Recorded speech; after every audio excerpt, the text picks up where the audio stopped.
Please remember that all the opinions in the show are those of the host and should only be taken as food for thought. We're in no way telling you to do anything. Everything is kept anonymous for the safety of the listeners and no information is shared to anyone else. If you are easily offended by people's opinions or views, then thank you for making it this far, but this is not the podcast for you, so see you later.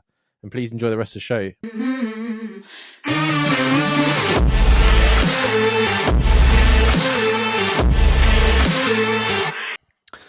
As this listener says, hope you both enjoyed a good Paddy's Day yesterday.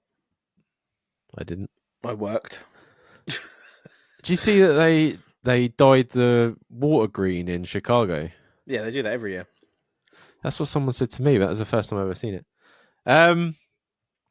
It's always dangerous on a Sunday. I stayed out a bit late, and now waking up today, I've called in sick for work as I'm not in a good state to go drive, let alone get into work. I have a question for you guys as I'm sitting here feeling awful for the amount of Guinness I ingested. Last night I met a girl and I got her Instagram and she seemed nice, maybe a bit out of my league. I don't want to seem keen, but messaging straight away, but I don't want to miss my chance to ask her out. What's the normal timeline I should follow to get this right? What's worked for you guys in the past? I know it's crazy, but at 32, it's the first time I've hit it off with someone in person without a dating app being the reason we've met.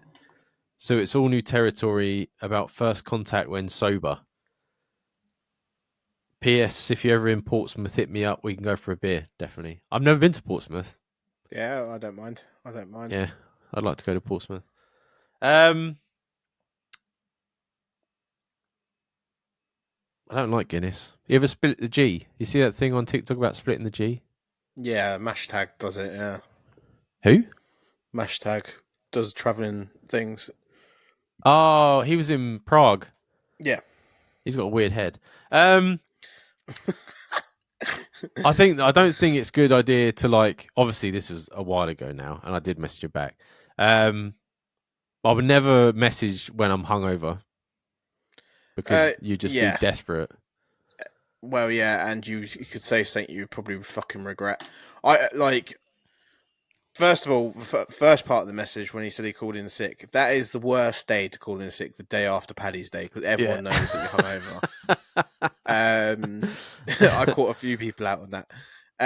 But no, play it cool, Matt. I think we sent a message, but what I essentially said was play it cool, give it 48 hours a day, or 24 hours, 48 hours. And because if you go too thirsty, she's going to think, oh, this guy, man, is a bit too much. Or if you can play it cool a little bit, don't leave it a week, but a day or maybe two, then you should be all right. Yeah, I wouldn't do it like if I'm feeling shit, then my conversation's shit. Because I'll just be feeling sorry for my fucking self. So it's better to, especially as well when you're hungover, you just want to get your end away as well if you're single. Yeah, and if you're hungover as well, like if the day after the hangover, it could be like, oh, I felt like shit yesterday. That's a bit of a conversation piece where if you're like during the hangover, you're not really going to be as responsive. No, not at all. I've been so hungover some days that even turning the phone light on, I'm just like, nah, bruv, turn that back off. I remember my ex, we actually had met up a year or two before we actually started dating. And I remember us being out and she went up to her mate and she was like, who's that guy with the glasses? It made it sound like a bloke. I remember you telling me about this. And she was like, tell him to come over and speak to me because she's quite aggressive that way. And everyone's like, mate, she's fucking nuts. I'm like, well, why'd you tell me that she wants me to come over now? Because that's just like baiting me. Like, you could have just not said anything.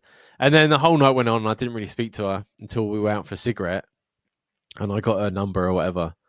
And then the next day I was like hanging out my arse and I was like, give it a go. And sent her a message. And I'm pretty sure she came over that night. And we were like banging for a week. And then she suddenly like disappeared. And then she popped back up a couple of years later with a kid, not mine. And I was like, I know you. And she's like, what? And I was like, yeah, I'm pretty sure we've had sex before. And she's like, Oh yeah, and then she remembered too. So then we just started banging again. That's crazy, isn't it? I had that, not that same situation, but I had a situation where I was chatting to a girl in college, and we got on really well. We had sex a couple of times, but then I'd stopped speaking to her, Hmm. and then it was a couple of months before I met Charlotte. Actually, we started hooking up again, but I didn't realize it was the same person, and she knew the whole time, but I didn't know. It was the girl. Do you remember the girl? Did I ever tell you about the girl that made me go to the zoo 3 times in a month? And I was like, "We've been here 3 times. I've No, seen I everything. don't know. I went to the elephant fucking like show 3 times. It's the point where the people recognise me, and I was thinking the things I put up with just to try and get some sex, man, was unreal. I was driving over to that fucking zoo 3 times in Oh, a row. going to the zoo always makes me laugh because it reminds me of the first Rocky movie Mm. when they're saying about the woman in his Adrian. They're like, "Oh, she's retarded," and he's like, "Shut up." And they were like, "Oh, you know, you take retards to the zoo, they fucking love it." And you're like, "She took me there 3 times." I'm Three like, times, yeah. she's been seeing Rocky. The thing is, yeah, I was dating quite a few people at that stage, and it was my go-to thing. One of my first date ideas: go to the zoo, innit? Because I knew it was cheap. Yeah, and I was like, And the right, women love animals. we'll go to the zoo, and obviously I went 3 times with this girl in that time as well. I'd been another time with another girl, so I'd been there 4 times, like in 2 months, and the people were recognizing me in it, and I was like, I can't keep coming here. Is it Whipsnade? Were you going to Whipsnade? Whipson age, yeah, round the corner from the house, and and then I remember she asked for the 4th time to go, and I was like, "Nah, we're not going there." And I said, "We're not going there." And things fell apart after that. But I was just like, "What the fuck? Why do you want to go to the zoo so much? Like, I've seen everything there now, like everything. I don't need to go there for another 10 years." Know the animals by name. Know the Yeah, feeding times. mate, I may as well have been feeding them. But yeah, Oh, she knew our whole time that we were banging again. That we knew each other. Didn't say nothing to me. that's a scary thing, man. When you suddenly click and you're like, "Oh shit." Yeah, and I only noticed like in our last week of talking. I was like, "What's your last name again?" I might beep that out. I didn't finish it. I didn't finish it. So, but people might know. Oh, I'm gonna have to beep that out. I might have to cut that out. Good luck for that because I don't have to do shit. Yeah, I What do was you mean you ain't gonna. gonna do? You can't put that in the fucking YouTube. I was supposed to laugh about that Rocky thing about the zoo as well and the retards. Is at the beginning of the second one, he proposes to her in the zoo. Does he? Yeah. You got a The good film memory. literally starts. Them parts of the films, I never remember them type of shit. That type of shit. Literally right at the beginning of the second one, they walk into the zoo and he proposes in front of the fucking tigers or so. That's fucking brilliant. um, but yeah, it's been a couple of weeks. So I'm sure you'd message, and hopefully it went well, Yeah. and you got a date out of it, Let's hope. and work weren't too hard on you for calling in sick. Yeah.